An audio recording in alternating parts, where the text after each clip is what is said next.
नमस्कार, आपका स्वागत है इंडिया डेली के डिजिटल प्लेटफॉर्म पे। मेरा नाम है यश कौशिक और आज इंटरनेशनल योगा डे। ये बहुत महत्वपूर्ण एक दिन है। आज के दिन ये पूरे विश्व में मनाया जाएगा। यूएस, यूरोप हमसे 12 घंटे पीछे, वहाँ कल मनाई जाएगी। ये चीज़ 21 जून आज है। ये बहुत ही महत्वपूर्ण है हमारी हेल्थ के लिए, हमारी मेंटल हेल्थ, हमारी फिजिकल हेल्थ के लिए। योगा क्यों करते हैं, क्यों करवाया जाता है, ये इससे ज़्यादा मैं बताऊँ, मैं आपको किसी इंसान खास शख्स से मिलवाना चाहूँगा जो इसके बारे में विस्तार में हमें बताएंगे और हमारे को डिटेल्स देंगे कि योगा करना आपको इंडिया डेली के थ्रू पता लगेगा आज की कितना ज़रूरी है और कितना महत्वपूर्ण है आने वाले टाइम के लिए। तो मैं स्वागत करता हूं डॉक्टर शिवम मिश्रा जी का यहाँ पे। डॉक्टर शिवम, थैंक यू हमारे चैनल पे आने के लिए। आपसे हम अपने ऑडियंस को बताना चाहेंगे कि योगा करना महत्वपूर्ण क्यों है, उसके कारण क्या है। अगर उससे पहले आप अपने बारे में थोड़ा हमारे दर्शकों को बता पाएं प्लीज। निश्चित रूप से। नमस्कार, मेरा नाम डॉक्टर शिवम मिश्रा है और मैं योग का विद्यार्थी हूँ। योग के संदर्भ में पिछले 16 वर्षों से योग की सेवाएं दे रहा हूँ और विश्व के 5 देशों में मेरी योग संस्था चलती है, जिसमें दुबई, ओमान और वियतनाम, थाईलैंड इत्यादि शामिल है। और नोएडा में भी हमारे एक योग संस्थान है जिसके तहत आज हम सभी यहाँ योग दिवस मनाने के लिए एकत्रित हुए हैं। आपका बहुत बहुत आभार, आपने मुझे आमंत्रित किया। बिल्कुल डॉक्टर शिवम, आज हमारे यहाँ पे डिजिटल टीम में आप यहाँ मौजूद हैं जी। मैं ये चाहूंगा कि हमारी जो टीम है यहाँ पे, कंटेंट की टीम है, यूट्यूब, डिजिटल, सोशल मीडिया, आप जान सकते हैं कि सोशल मीडिया और डिजिटल सिर्फ स्क्रीन के सिवाय हो नहीं सकता जी। तो इन सभी को, मेरी टीम को, हमारी टीम को, इंडिया डेली की टीम को यहाँ पे आप कुछ एडवाइस, कुछ एक्सरसाइज, कुछ योगा की ऐसी चीजें जो आप बताना चाहें, सिखाना चाहें, जो ये कर पाए जिससे कि स्ट्रेस जो जिंदगी में होता है वो थोड़ा कम हो जाए। जी, निश्चित रूप से। देखिए, ये न सिर्फ आपके डिजिटल कंटेंट के जो लोग हैं उनके लिए, अपितु वो सभी लोग जो इस समय दिल्ली एनसीआर या कहीं भी ऑफिस वर्क करते हैं, जिनके ऊपर कार्य का बहुत सारा दबाव रहता है, जो लगातार कुर्सियों पे बैठे रहते हैं, जिनका पेट उनके दिमाग से जल्दी आगे भाग रहा होता है, ऐसे लोगों के लिए योग बहुत आवश्यक है। और हर वो व्यक्ति जो तनावग्रस्त है, जिनके अंदर किसी न किसी प्रकार की व्याधि जरूर है, निश्चित रूप से ऐसे लोगों के लिए योग अत्यंत महत्वपूर्ण और आवश्यक सिद्ध होता है। आजकल की परेशानियां क्या है? आपके आंखों के ऊपर चश्मा लगता चलता चला जा रहा है, चश्मा धीरे धीरे बढ़ता चलता चला जा रहा है, चश्मे का नंबर बढ़ता चला जा रहा है। आप देखते होंगे बहुत सारे लोगों के सर से बाल गायब होता चलता चला जा रहा है। लोगों को ये लगता है कि हेयर फॉल हो रहा है, नोएडा का पानी बेकार है, मेरे शहर का पानी बेकार है। किसी को ये नहीं लगता कि आपने अपने शरीर के साथ क्या कर रखा है। इन सारी विषय वस्तुओं को जानने के लिए एकमात्र जो संसाधन है वो योग है। और एक और महत्वपूर्ण मैं बात बताऊं, आप किसी भी, डॉक्टर विश्वरूप राय चौधरी का आपने नाम सुना होगा, उन्होंने ये कहा है कि आप किसी भी डॉक्टर से को बुलाइए और बुला के पूछिए कि क्या वो किसी बीमारी को ठीक करने की क्षमता रखते हैं। आप देखेंगे कि कोई भी बीमारी, अधिकतर बीमारियां, तकरीबन 80% बीमारियां शरीर स्वतः ठीक करती है, डॉक्टर्स के बस की बात नहीं है। अब मैं 1-2 उदाहरण देता हूँ। क्या आप किसी भी डॉक्टर से ये कहलवा सकते हैं कि वो बीपी को ठीक कर सकते हैं?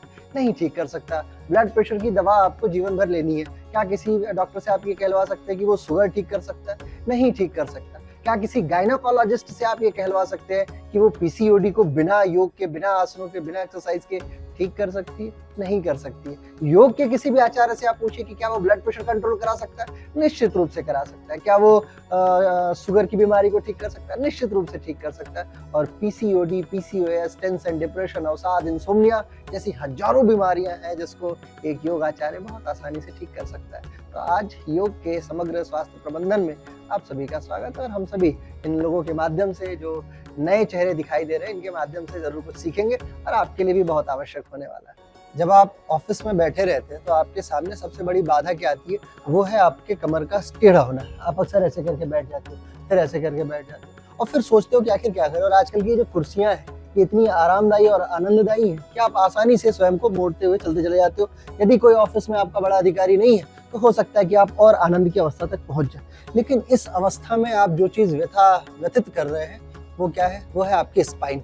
आप अपने मेरुरज्जु को, यानी आप अपने लंबर को, आप अपने थोरैसिक को, आप अपने सर्वाइकल को, इन सारी व्यवस्थाओं को बहुत बुरी तरीके से धूमिल करते चलते चले जा रहे हैं। और फिर इन कुर्सियों की बनावट, ये कुर्सियां ऐसी बनी हुई हैं जिसमें जैसे ही आप बैठते हो और बैठने के साथ में आपकी कमर स्वतः ही टेढ़ी हो जाती है। पहले कुर्सियां आती थी लकड़ी की, उसमें कमर स्वतः से सीधी रहा करती थी, लोग आनंद की अवस्था में रहते थे। परंतु यदि अब ऑफिसों में लकड़ी की कुर्सी आ जाए तो आप नौकरी छोड़ दोगे। परंतु हम योग के माध्यम से इन कुर्सियों का कुछ ना कुछ तो कर ही सकते हैं। हमारे पास कुछ ऐसा आइडिया है जिसके माध्यम से हम योग के आसनों का प्रबंधन करके, और ऑफिस में क्या किया जा सकता है जब हमारे गर्दन में दर्द होने लग जाए, जब हमारी आंखें बहुत भारी हो जाए, जब हमारी सीलियरी मसल्स में पेन होने लग जाए, जब हमारे सर्वाइकल में पेन होने लग जाए, जब हमारे स्टर्नोक्लीडोमास्टॉइड मसल्स में पेन होने लग जाए, इन सारी अवस्थाओं को कैसे धूमिल किया जा सकता है, और उसका सबसे साधारण माध्यम है योग। तो आप लोग के माध्यम से मैं कुछ बताता हूँ ताकि अन्य जो लोग आपको देखें वो भी ये समझे कि हम भी ऐसा कुछ कर सकते हैं। तो सबसे पहले तो सीधा बैठना सीखना होगा आपको। कमर सीधा रखना अपने आप में सबसे बड़ी कला है। आप जब स्वतः सीधा बैठना सीख जाएंगे तो बहुत सारी चीजें ऐसे ही शॉर्ट हो जाती है। और फिर जब कमर बहुत ज्यादा थक जाए, आइए हाथ ऊपर उठाइए, धीरे धीरे दोनों हाथ ऊपर उठाइए, इंटरलॉक कीजिए हाथ को, ऐसे हाथ इंटरलॉक कीजिए और खींचिए स्वयं को ऊपर की तरफ। जितना ज्यादा आप खींच सकते हो खींचिए। साइड में भी देखेंगे, हाथ इंटरलॉक किया, स्ट्रेच कीजिए ऊपर और गर्दन बिल्कुल सीधी। अब ये वो अवस्था है जिस अवस्था के साथ आप अपने आप को ऊपर की तरफ खींच सकते हैं, पुल कर लेंगे। आप अपने डिस्क को, आप अपने जो बल्ज होने की संभावनाएं थी, उन संभावनाओं को कम करते चलते चले जा रहे हैं। जब आप अपने आप को ऊपर की तरफ खींचेंगे तो आपने देखा कि धीरे धीरे आपकी स्पाइन में एक इरेक्शन आना शुरू हो गया, और ये इरेक्टेड स्पाइन आपके लिए बहुत सारी आपकी परेशानियों को वैसे ही समाप्त कर देती है। तो नंबर 1 व्यवस्था तो ये है। आप लोग हाथ नीचे कर लीजिए बहुत आराम के साथ। ये एक अवस्था है। इस आसन का नाम है ताड़ासन। ताड़ासन एक ऐसी अवस्था है जिसके माध्यम से आप अपने शरीर को लंबवत स्वरूप में खींच सकते हैं। यही काम आप चाहे तो खड़े होकर भी कर सकते हैं। आपको कुछ नहीं करना, खड़े होना और फिर हाथ इंटरलॉक करके पुश करना है ऊपर की तरफ। परंतु ऐसा हो कि आपके ऊपर काम का बहुत सारा दबाव हो और उसके उपरांत आपको कार्य करते रहना है, तो बैठे बैठे इतना तो किया ही जा सकता है। इसके अलावा और क्या कर सकते हैं, इसी का सपोर्ट सिस्टम है। ताड़ासन की ही व्यवस्था का एक सपोर्टिव आसन होता है जिसको हम तिर्यक ताड़ासन बोलते हैं। तिर्यक ताड़ासन में आप बैठे और हाथ ऊपर किया और एक साइड में आप अपने आप को मोड़ लिया। आपने देखा होगा कि आजकल पेट में टायर्स निकलते चलते चले जा रहे हैं। 1 टायर, 2 टायर, 3 टायर, धीरे धीरे 4 टायर तक लोगों को होना शुरू हो चुका है। इन टायर्स को कैसे कंट्रोल कर सकते हैं? आपको बैठे बैठे भोजन के उपरांत भी यदि आप कुर्सी पे बैठ जाते हैं तो आपको क्या करना होगा, सिर्फ तिर्यक ताड़ासन सीखना होगा। कीजिए एक बार आप सभी लोग तिर्यक ताड़ासन का अभ्यास। हाथ ऊपर कीजिए, इंटरलॉक कीजिए, पुश कीजिए स्वयं को ऊपर की तरफ और एक साइड में मुड़िए। कोशिश कीजिए कि एक साइड में आप मुड़ते चलते चले जाए। आप मोड़ के देखिए, आप महसूस कर पा रहे होंगे कि आपके साइड्स में बहुत अच्छा इंपैक्ट आ रहा होगा। यदि आपकी कुर्सी चलायमान है तो उस चलायमान कुर्सी को कंट्रोल करके रखिएगा ताकि आप चलते हुए आगे ना बढ़ जाए।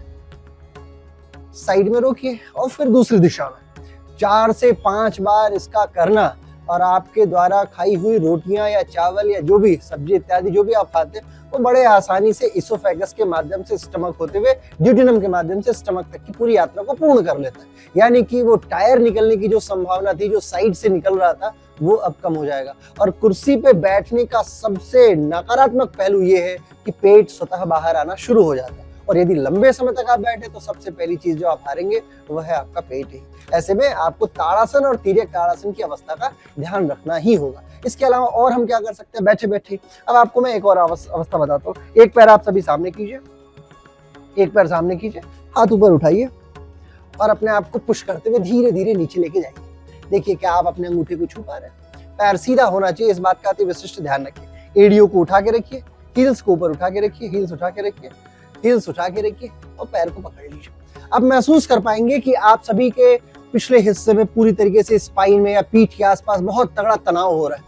तनाव को आप सभी ने महसूस किया। ये तनाव क्या है? ये जो साइटिका नर्व थी, जो साइटिका नर्व है वो शरीर की सबसे बड़ी नर्व होती है और उसके अंदर खिंचाव होता है। जनरली होता क्या है कि हम एसी में बैठे हुए पूरी तरीके से सेंट्रलाइज्ड एसी है, बाहर के तापमान से शरीर का कोई लेना देना नहीं है। शरीर के अंदर यदि हीट जनरेट भी हो रही है, पसीना आना भी चाह रहा है, आपके शरीर से नकारात्मक और विजातीय तत्व बाहर निकलना भी चाहता है, बावजूद इसके आपने उसे भी मार रखा है, अंदर ही दबा रखा है। आप कल्पना करो कि यदि आपके ऑफिस में थोड़ी सी चीजें गंदी हो जाएं तो क्या आप बैठ पाओगे? आपको लगा कि नहीं ये कितनी गंदी जगह है, यहाँ नहीं बैठ सकते। परंतु शरीर के अंदर जहाँ कोई देख नहीं पा रहा है, आपने कितनी गंदगी भर रखी है। मस्तिष्क के अंदर की गंदगी आपके विचारों को दूषित करती है, लेकिन शरीर के अंदर की गंदगी आपके चेहरों को दूषित करना शुरू कर देती है। दुनिया भर की पिंपल्स और आंखों से पानी का निकलना और ये सारी चीजें आपके दूषण का ही तो पर्याय है। ऐसे में आपको आपके साइटिका नर्व को बहुत जल्दी खींचना सीखना होगा। आपको ये तत्परता दिखानी होगी कि आपकी साइटिका नर्व पूरी तरीके से खींचे, और उसका माध्यम ये है कि आप अपने छाती को थोड़ा सा चौड़ा करें, हाथों को ऊपर उठाइए, धीरे धीरे एक्सेल कीजिए और आप अंगूठे को पकड़ लें। ठीक है, बाहर चला जाए फॉर बेटर है, कुछ तो पकड़ में आ ही जाएगा। नहीं मुड़ पाते हो यहाँ तक मुड़, लेकिन अपने आप को लेके जाइए नीचे, और जितनी जल्दी आप लेके जाएंगे, कोशिश आपको क्या करना है, कोशिश करना है फोरहेड आपका घुटने के पार तक पहुंच जाए। जिस दिन आप ये कर पाएंगे ऑफिस में बैठे हुए, आप मानिएगा कि आपका स्वास्थ्य प्रबंधन आपके लिए बहुत उचित है। एक और मैं बात आपको बताता हूँ, आपको ये समझना होगा कि जीवन हमारा कुछ रुपयों में नहीं बिक जाना चाहिए। जीवन अमूल्य निधि है। आप क्या कर रहे हो, आप ऑफिस में बैठे हुए अपने जीवन को ही तो बेच रहे हो। आपके पास कुछ कलाएं हैं, निश्चित रूप से आप अच्छा कंप्यूटर चला लेते हो, निष्णात हो उसमें, परंतु आपने अपने जीवन को दांव पे लगा रखा है। एक समय के बाद आपका स्वास्थ्य आपका साथ छोड़ेगा, और जिस दिन स्वास्थ्य छोड़ेगा उस दिन यदि बीमा कंपनियां ना हो तो फिर आप अपना जितना भी बैंक अकाउंट बनाए वो सब बैंक आप किसी ऑफिसर्स को, किसी हॉस्पिटल को लेके जाके दे दोगे। ऐसी परिस्थिति में आपको जो चीज सबसे जरूरी समझनी है और जो सबसे महत्वपूर्ण है वो है आपका स्वतः का स्वास्थ्य प्रबंधन। ये बातें आपके लिए बहुत आवश्यक है। हो सकता है इन बातों पे आप ध्यान ना भी दें, परंतु ये बात याद रखिएगा कि आज नहीं तो कल, नहीं तो परसों आपको आपके स्वास्थ्य के प्रति सचेत तो होना ही होगा। तो आप ऑफिस में बैठे हुए कॉफी पीते हैं, चाय पीते हैं या कुछ भी खाते पीते रहते हैं लगातार, परंतु एक्सरसाइज कैलोरी बर्निंग के आधार पे आप क्या करते हैं, कुछ नहीं कर पाते हो। सुबह जल्दी ऑफिस है और शाम को जल्दी चले गए, शाम को देरी से चले गए घर, और जब आप घर जाते हो फिर आप इतने थके हुए रहते हो कि आपको वर्कआउट करने का कोई मुद्दा ही नहीं मिलता। ऐसे में ऑफिस में बैठे बैठे आपको कुछ चीजें जरूर करनी होगी। एक और विषय वस्तु मैं बताता हूँ, वो है आसनों के साथ में आप अपने पैर को यहाँ इतना अगर आप टर्न कर पाते हैं तो ये भी एक अच्छा ऑप्शन है। कुर्सी पे बैठे रहिए और टर्न कीजिए स्वयं को, देखिए आप यहाँ तक लेके आ पाते हैं। ये भी एक बहुत महत्वपूर्ण व्यवस्था है, ट्राई कीजिए। कुर्सी पे आप बैठे हुए हैं, आप प्रयास करने का प्रयास कीजिए, देखिए कर पा रहे हैं क्या। दोनों पैर ऐसे रखिए, एक पैर उसमें से मोड़िए और उसे जमीन पे लगाइए। कुर्सी पे बैठे रहना है, कुर्सी छोड़नी नहीं है। यदि हाइट छोटी है तो अलग बात है ना, कुर्सी को छोड़ना नहीं है। हाँ, बहुत बढ़िया। और आप अपने हाथ को यहाँ पकड़ लीजिए, अपने हील्स को, पहले हील्स को बाहर निकालिए, कुर्सी के बाहर निकालिए, उधर को फेस उधर होगा आपका। हाँ ठीक है, इसे पकड़ लीजिए, पकड़िए, कोशिश कीजिए और ये हाथ ऊपर लेके जाइए। देखिए बैक बेंडिंग कर पा रहे हैं क्या, वेरी गुड वेरी गुड। देखिए कितने सारे लोगों ने, बहुत बढ़िया, शानदार, अतुलनीय। वापस आ जाइए। कमर दर्द का कोई इलाज नहीं है, मैंने आपको पहले भी बताया, मेडिकल साइंसेज ने बहुत सारी चीजें छोड़ रखी हैं, उनके पास कोई इलाज नहीं है। अगर वो क्या कर सकते हैं कि आपके ऊपर टेस्ट करा सकती हैं कि भाई साहब मुझे ये टेस्ट ला के दो, ये टेस्ट ला के दो। और एक यकीनन एक मैं बात बताऊं, क्योंकि मैं मीडिया हाउस में बैठा हूं इसलिए मैं बोल भी सकता हूं ये बात, एक ही समय में आप अपने रक्त का परीक्षण 3 अलग अलग कंपनियों से करा के देखिएगा। आप देखेंगे कि आपके ब्लड टेस्ट की रिपोर्ट डिफर हो जाएगी, तीनों लोगों की रिपोर्ट डिफर हो जाएगी। क्योंकि जैसे आप भी किसी कॉलेज में पढ़े होंगे, हो सकता है आप भी टॉपर रहे होंगे, वैसे ही जो ये फार्मासिस्ट होते हैं या जो लोग टेस्ट करते हैं, चेक करते हैं, वो भी टॉपर और सेकंड बैच और बैक बेंचर वाले लोग होते हैं। तो कई बार उसमें रिपोर्ट्स में डिफरेंस देखा जाता है। ऐसे में आप ये मत सोचिए कि रिपोर्ट्स आपके लिए बहुत आवश्यक तथ्य है। आवश्यक तथ्य ये है कि आपका मस्तिष्क युवा है या नहीं है। यदि आप अपने मस्तिष्कीय स्वरूप में एकाकार है, आप अपने मस्तिष्कीय स्वरूप में फिट है, तो सारी चीजें अलग और आपका स्वास्थ्य अलग। एक और चीज बताता हूँ आपको, एड़ी चोटी का जोर लगाना, ये मंत्र याद रखिएगा। आप ऑफिस में जब भी बैठे हो तो आपको ये समझना होगा, एड़ी चोटी का जोर लगाना। क्या आप एड़ी चोटी का जोर लगा सकते हैं? अच्छा, सफलता प्राप्त करने के लिए कितने सारे लोग कोशिश करते हैं, एड़ी चोटी का जोर लगाते हैं, बताइए। सफलता प्राप्त करना है ना, अभी आप लेवल 13 पे हो सकता है लेवल 12 जाना चाहो, हो सकता है लेवल 10 जाना चाहो, हो सकता है लेवल 9 जाना चाहो। अपग्रेड तो करना ही है आपको, अदर देन कि आप जॉब ही छोड़ दो, है ना। लेकिन यदि जॉब नहीं छोड़ते और आपको अपग्रेड करना है तो एड़ी चोटी का जोर तो लगाना ही पड़ेगा, मेहनत ज्यादा करनी पड़ेगी। ऐसे ही शरीर में योग शास्त्र ने भी एक बात स्वीकार की है, वो है एड़ी चोटी का जोर लगाना। यदि आप लगा पाते हो, वो भी बैठे बैठे, तो आप बहुत अच्छे स्वास्थ्य की परिविधा में हो। आइए कोशिश करते हैं। जिन लोगों ने जीन्स नहीं पहना हुआ है, क्योंकि आज हम लोग अमेरिकन व्यवस्था में धोती कुर्ता या कुर्ता पैजामा या लोअर टी शर्ट पहन के ऑफिस में आना तो अनिवार्य है कि ये बहुत मूर्खता का विषय हो जाएगा, मतलब ऐसा तो हो ही नहीं सकता। तो जीन्स अनिवार्य विषय है, तो जीन्स में तो शायद नहीं हो पाए, लेकिन जो लोग जीन्स के इतर वाले लोग हैं, अधिकतर लोग वैसे जीन्स हैं, उठाइए जरा एक पैर, कोशिश कीजिए आप इसे टच कर पाएंगे। इसे उठाइए, अपनी हील्स को कोशिश कीजिए यहाँ टच करना है, झुक के, शाबाश। ठीक है, जीन्स में भी कुछ लोगों ने कर लिया, कोशिश कीजिए, बहुत बढ़िया। ये देखिए फिटनेस। जो लोग नहीं कर पा रहे उनके मध्य में पेट आड़े आ रहा होगा। मैं समझ रहा हूँ कि पेट बहुत व्यवधायी चीज है, लेकिन जो लोग फिट हैं जो जिन लोगों ने टच कर लिया, किन किन लोगों ने टच किया, एक बार और अभ्यास कीजिए सभी लोग, अपने स्थान पे अभ्यास करके देखिए, कोशिश की, टच कर पा रहे क्या? हाँ हाँ, ये देखिए बहुत बड़ा, एड़ी उंगली का जोर लगाना और एड़ी चोटी का जोर लगाना, ये है एड़ी और ये है चुटिया, यहाँ तक लेके आइए, चोटी तक जोर लगाइए। जब आप ये करना सीख जाएंगे तो आपको, पुरुषों को एक मैं बात बताता हूँ, जितने पुरुष 40 पार वाले लोग, प्रोस्टेट नाम की एक व्यवस्था ऐसी होती है आपके शरीर में जो आपको बेतरतीब दर्द देगी, और प्रोस्टेट के दर्द को आप साधारणतः बयां भी नहीं कर सकते कि मेरे को ये परेशानी है, कृपया करके दवा दीजिए। पेन किलर खाना आपका सबसे सौम्य प्रक्रिया होगी। वो महिलाएं जो 18 वर्ष से ज्यादा हैं और हो सकता है कि 25-30 से नीचे की हो, वो बच्चियां, वो लड़कियां, पीसीओडी नाम की एक बहुत सार्वकालिक समस्या है हर तीसरे व्यक्ति को। और चूंकि न्यूज चैनल है, अन्यथा मत लीजिएगा, बहुत सारे मैंने लोगों को देखा भी है जिन लोगों ने सिगरेट इत्यादि का भी सेवन करना शुरू कर देते हैं। तो ऐसे में पीसीओडी होना तो अनिवार्य है, परंतु पीसीओडी पीसीओएस को कैसे हराया कैसे जाए, और क्या कोई गायनेकोलॉजी ऐसी है, जो गायनेकोलॉजी विधा ऐसी है जो ये कह दे कि पीसीओडी को बिना आसनों के ठीक किया जा सकता है? नहीं किया जा सकता, परंतु योग कहता है कि किया जा सकता है। और योग को करने के लिए आपको कुछ नहीं करना, सिर्फ यही प्रक्रिया अपनानी है। आप कोशिश कीजिए कि बैठे रहें, जितना हो सके बैठिए, ऐसे बैठ जाइए और अपने आप को ऐसे ऐसे, जब आप ऊपर बैठ गए, नीचे नीचे की तरफ श्वास छोड़ना शुरू कीजिए। अब आप ऑफिस में बैठे बैठे ये करोगे तो हास्यास्पद हो जाएगा, परंतु जिस दिन आप हॉस्पिटल में बैठे रहोगे वो उस दिन ज्यादा हास्यास्पद हो जाएगा। जिस दिन आपके पास कोई बालक नहीं होगा, बच्चा नहीं होगा, उस दिन आपके लिए और हास्यास्पद हो जाएगा। इसलिए बेहतर ये है, आपको श्वास छोड़ना है, हाथ ऊपर करना, नीचे की तरफ पुश करना और बहुत तेजी से श्वास छोड़ना है। ऐसे करके धीरे धीरे आप देखेंगे कि आपके अंदर वो सारी विषय वस्तु जन्म लेना शुरू कर देंगी, जिसके कारण से हार्मोनल डिसबैलेंस होना शुरू हो जाता है। हार्मोन्स की अपनी विधा है, आप समझिए, pituitary, pineal, thyroid, parathyroid, thymus, adrenal, adrenaline, तमाम विषय वस्तु। और इन सारी वैज्ञानिक बाधाओं में जो चीज सबसे महत्वपूर्ण है वो है प्राणायाम करने की प्रक्रिया। तो प्राणायाम तो आपको सीखना ही होगा, आसनों के साथ में सीखना होगा। अच्छा, यदि आपका ऑफिस है, क्योंकि आपका ऑफिस तो अलाउ करता है, आपको कुछ नहीं करना, धीरे धीरे मैट पे यहाँ पे बैठ जाना। और यदि आपने बटरफ्लाई करना सीख लिया, यदि आप बैठ के बटरफ्लाई सीख गए, तो समझिए कि आपने सारी चीजें प्राप्त कर ली। कुछ भी नहीं करना, आप अपने बेड पे भी बैठे हुए हो, घर भी जाके बैठे हुए हो, बटरफ्लाई करना आपको सीखना होगा। बटरफ्लाई यदि आपको आ गई तो आप तकरीबन प्रोस्टेट और पीसीओडी, इसकी 70% परेशानियों को स्वतः ही सॉल्व कर लोगे। और जब आप ये चीजें सॉल्व करना सीख जाओगे, फिर आप देखोगे कि कितनी आसानी से आप अपने आप को अपलिफ्ट कर पा रहे हो। समय तो दे रहे हो आप, लेकिन अपने स्वास्थ्य का प्रबंधन भी कर रहे हो। इसके अलावा और क्या कर सकते हैं आप? अब मैं आपको कुछ प्राणायाम वाली चीजें बताता हूँ, फिर मैं मुद्रा बताऊंगा। मुद्राएं बहुत महत्वपूर्ण होती हैं। मुद्रा तो महत्वपूर्ण है, यदि आपको मुद्रा नहीं मिलती तो आप यहाँ बैठे नहीं होते। ऐसे योगियों को यदि मुद्रा नहीं मिलेगी तो वो अपने कार्य को नहीं कर पाएंगे। वो मुद्रा कैसी होती है वो भी मैं आपको बताऊंगा, किस हाथ की मुद्रा क्या महत्वपूर्ण है। अच्छा, एक चीज तो आपने देखा होगा, बाबा रामदेव को अक्सर ये करते हुए, बाल बढ़ाना है, बाल काले करना है तो ऐसे करते रहो। एक्यूप्रेशर भी एक बहुत महत्वपूर्ण विधा है, वो भी मैं आपके साथ साझा करूंगा, परंतु पहले प्राणायाम। अच्छा, कितने लोग हैं जिनको हाई बीपी हो जाती है, गुस्सा बहुत तेज आ जाता है, क्रोधित बहुत जल्दी हो जाते हैं? अपने विषय में आप नहीं बता पाओगे। यदि आप कहोगे कि नहीं मेरे अंदर क्रोध बहुत है, तो दूसरा बोलेगा कि तेरे से ज्यादा क्रोधी तो मैं हूं, है ना?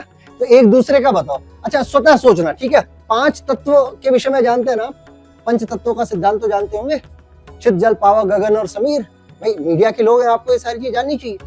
पंच तत्वों का सिद्धांत ये कहता है कि आप अपने शरीर के मूल तत्वों को, मौलिक तत्वों को जरूर जानिए, किस तत्व की प्रगाढ़ता आपके शरीर में है। सबसे पहला तत्व क्या है? वो है अग्नि तत्व। अतिशय मात्रा में क्रोध का आना, एकाएक क्रोधित हो जाना, कोई कार्य पूर्ण ना हो, क्रोध आ जाना, शरीर में हमेशा स्वेटिंग होते रहना, गर्मी का बने रहना और इस तरीके की तमाम व्यवस्थाएं। आप देखते होंगे ऐसे लोगों के चेहरे पे पिंपल्स भी बहुत आता होगा, हमेशा ये जो भ्रिकुटी है वो ऐसी ही बनी रहती होगी, रैंडम ऐसे जैसे टेढ़ी सी बनी रहती है, बहुत ज्यादा क्रोधित।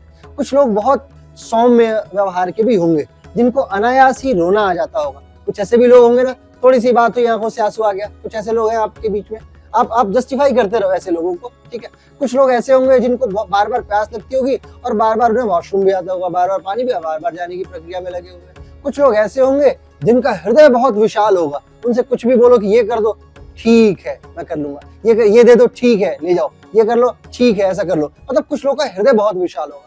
कुछ लोग ऐसे होंगे जो वायु के समान होंगे, कभी यहाँ बैठे उठ के वहां उठ के, वहां उठ के वहां उठ के वहां, ऐसे ऐसे लगातार चलते रहते, एक जगह उन्हें बैठा पाना बड़ा मुश्किल है। और कुछ लोग ऐसे होंगे जो बिल्कुल चुप चुप रहते होंगे, गुमसुम, और जब बोलते होंगे ऐसा बोलते होंगे कि आपको लगता होगा कि मैं क्या कर लूं इनके साथ, है ना? बिल्कुल क्लिष्ट बोलते होंगे, डिफिकल्ट बोलते होंगे। ये 5 स्वभाव है, अग्नि तत्व का स्वभाव है गुस्सा, गर्मी इत्यादि।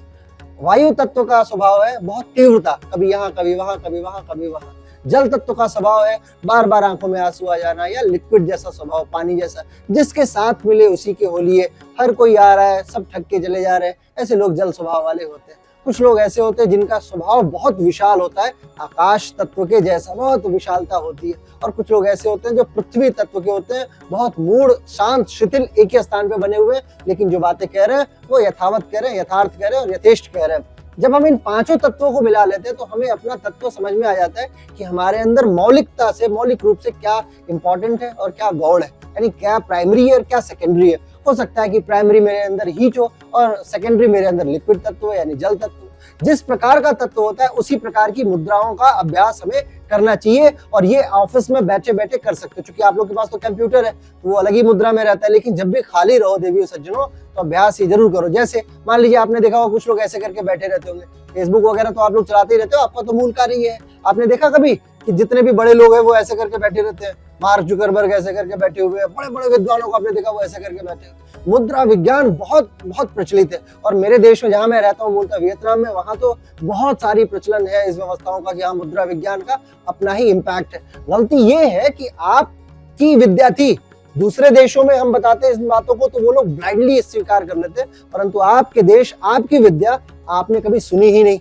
और यही है वो मुद्रा शास्त्र जिसका मैं वर्णन आज कर रहा हूँ। आपको ऑफिस में बैठे बैठे ये सीखना होगा। अच्छा ये बताओ, अदर देन इंग्लिश कॉलेज, अगर मैं आपको कौन सी उंगली दिखाऊं तो आप बोलोगे कि पहले ये उंगली नीचे करके बात करो, क्रोध मत दिलाओ मुझे। कौन सी उंगली मैं आपको दिखाऊं, बोलोगे ये उंगली नीचे करो। अगर मैं बोलूं कि तुम, तो क्या बोलोगे, सबसे पहले इस उंगली को नीचे करो ना, बात बाद में होगी, उंगली कैसे दिखा रहा है, यही तो बोलोगे आप। इस उंगली की क्या खासियत, इसने क्या किया, आपके शरीर के अंदर अग्नि तत्व बढ़ा के रख दिया। तुरंत आपका हृदय चक्र इसके प्रभाव में आया और तुरंत आप अग्नि तत्व के प्रभाव में आते चलते चले गए। इसकी खासियत ये है। अच्छा, ऑल द बेस्ट कहने के लिए, यानी वायु भरने के लिए मुझे क्या आवश्यक है, क्या मैं कहूंगा आपके अंदर कि आप ये ऑल द बेस्ट बोलूं, क्या अंगूठा दिखाऊं, तो ये बिलोंग करता है वायु को। अच्छा, इन दोनों में थोड़ा सा परिवर्तन भी है, कई बार ये अग्नि और ये वायु परिवर्तित होता है, तो इसको अन्यथा नहीं लेना, इन्हीं दोनों का मूल है। इसके अलावा छोटे से बच्चे को जब वॉशरूम जाना है तो वो कौन सी उंगली दिखा के बोलता है, मैम मे आई गो आउट, क्या बोलता है, क्या दिखाता है, कौन सी उंगली, टेल मी। हाँ, ये देखिए बताया उन्होंने, मे आई गो आउट, ये दिखाता है ना। ये क्या तत्व हो गया, ये मैं टेक्निक बता रहा हूँ आपको याद करने के लिए, ये शास्त्रीय विधि नहीं है, मैं तो सिर्फ आपको बता रहा हूँ कि आप भूल ना जाओ। ये क्या उंगली हो गई, पानी, जल तत्व हो गया ये, ठीक है। अच्छा ये बताइए, सबसे संसार में ऊंचा क्या है, आकाश, और सबसे उंगली कौन सी ऊंची है, मध्यमा, मध्य उंगली सबसे ऊंची है। तो आपको तत्वों के विषय में ज्ञान हो गया ना। अग्नि तत्व कौन सा हुआ, अग्नि तत्व बताइए, उंगली का क्या नाम है, तर्जनी, हाँ, उंगली का नाम है तर्जनी, ठीक है। उसके बाद आकाश तत्व क्या हो गया, मध्यमा, मिडिल फिंगर जिसको बोलते हैं, मध्यमा, ठीक है। और जल तत्व क्या हो गया, कनिष्का, ठीक है, कनिष्ठ उंगली बोलते हैं इसको, कनिष्का बोलते हैं, कनिष्का। और अंगुष्ठ किसके लिए हो गया, वायु के लिए। एक उंगली कौन सी बची, अनामिका, अनामिका किसके लिए हो गई, पृथ्वी के लिए, ठीक है। अब आपको मुद्रा याद करनी है, आपका जो मूल स्वभाव था उस स्वभाव के अनुरूप आपको उसके विपरीत में आपको मुद्रा लगानी होगी। यदि आपका स्वभाव अग्नि है तो अग्नि को किससे ठंडा किया जा सकता है, जल से। वायु से कौन कह रहा है, वायु से नहीं हो सकता, जल से आप ठीक कर सकते हैं ना अग्नि को। तो कौन सी मुद्रा लगानी चाहिए आपको, वेरी गुड, कनिष्का और अंगुष्ठ के साथ में मिला के आपने ये मुद्रा लगानी सीख ली, तो धीरे धीरे आप देखोगे कि आपका स्वभाव कंट्रोल कर गया। और इसके लिए आपको कुछ नहीं करना, खाली बैठे हुए तो भी ऐसे बैठ सकते है कि नहीं, बहुत सिंपल प्रक्रिया है। अदर देन दैट और आपको क्या करना चाहिए, अगर आप मान लीजिए कि आपका स्वभाव बड़ा मूड है, बहुत शांत गुमसुम रहते हो, तो कौन सी मुद्रा लगवानी चाहिए आप, अग्नि, क्रोधित बना दो, वो पहले से गुस्सा है, उसको पृथ्वी तत्व को आकाश तत्व, पृथ्वी का अपोजिट क्या है, आकाश। जो व्यक्ति गुमसुम रहता है, चुप रहता है, वो बड़ा ढीठ हो जाता है, बड़ा गंभीर हो जाता है, उसको और ओपननेस चाहिए ना, वो और खुले, इसके लिए आकाश तत्व की परिविधा बताई गई है शास्त्रीय विधा में। अदर देन दैट और क्या तत्व हो सकता है, किसी को अगर मान लीजिए, और किसी को यदि कोई समझ में ना आए तो इसको बोलते हैं चिन्मुद्रा या ज्ञान मुद्रा। आप ज्ञान मुद्रा भी लगा सकते हो, this is the simplest form of मुद्रा। आप इस मुद्रा का अभ्यास बैठ के कभी भी कर सकते हो। इसके अलावा और बहुत सारी मुद्राएं होती हैं, जैसे शंख मुद्रा होती है, इस अंगूठे को ऐसे ब्लॉक किया और आप ऐसे बैठे हुए हो, ये अंगूठा है, ये उंगलियां है, आपने इसको यहाँ रखा और इसको लॉक किया, ये शंख मुद्रा हो गई। लिंग मुद्रा लगानी है आपको तो इसमें ऐसे लगनी शुरू हो जाएगी। योनि मुद्रा लगानी है आपको, वो ऐसे होती चलती चली जाएगी। ऐसी बहुत सारी मुद्राएं हैं, परंतु उसके अध्ययन के लिए आपको थोड़ा और डाइव डीप करना पड़ेगा, बहुत ज्यादा अंदर जाना पड़ेगा। अदर देन दैट, पंच तत्वों की जो मैंने व्यवस्था बताई वो सबसे सिंपल, सुवर और सकारात्मक विधा है, जिसका अभ्यास आप प्रतिदिन कर सकते हैं और स्वयं को ठीक कर सकते हैं। इसके अलावा और क्या चीजें, प्राणायाम मैं आपको बताना चाहता हूँ। प्राणायाम में कुछ नहीं करना, आपको सांस लेनी है बैठे बैठे। अगर मान लो बीपी हो रहा है, अच्छा राइट हिस्सा जो है वो हमेशा याद रखिए गर्मी का हिस्सा है, सूर्य का हिस्सा है, और लेफ्ट हिस्सा क्या है, ठंडेपन का हिस्सा है, चंद्रमा का हिस्सा है। तो शीतलता के लिए बहुत आवश्यक है कि आप अपने लेफ्ट नॉस्ट्रिल से सांस लें, लेफ्ट नॉस्ट्रिल से छोड़ें। और यदि आपको हीट बढ़ानी है, बहुत कोल्ड हो रहा है, बार बार कफ की अवस्था में, तो आपको राइट नॉस्ट्रिल से सांस लेनी सीखनी होगी। और इन दोनों को अगर आपने सीख लिया तो यौगिक विधा में हमें जो चीज समझ में आती है वो है ईड़ा और पिंगला, जिसके विषय में आपको बहुत कार्य नहीं करना, आपको लेफ्ट और नॉस्ट्रिल में समझना है। ईड़ा हकारा कथिता सूर्यश्च चकारश्च चंद्र उच्यते, सूर्य चंद्रमा सूर्य होगा, हठ योग निगद्यते। और इसी के साथ योग आपके जीवन में समायोजित होना शुरू हो जाएगा। यही ईश्वर की परिकल्पना है। आज विश्व योग दिवस की आप सभी को शुभकामनाएं। खूब आनंदित रहिए, खूब स्वस्थ रहिए और अच्छी खबरें चलाते रहिए, क्योंकि आपके कारण ही जनता, आप सभी बड़े इन्फ्लुएंसर हैं, आपके कारण ही जनता इन्फ्लुएंस होती है। मेरी शुभकामनाएं आप सभी के साथ। बहुत बहुत धन्यवाद। नमस्कार।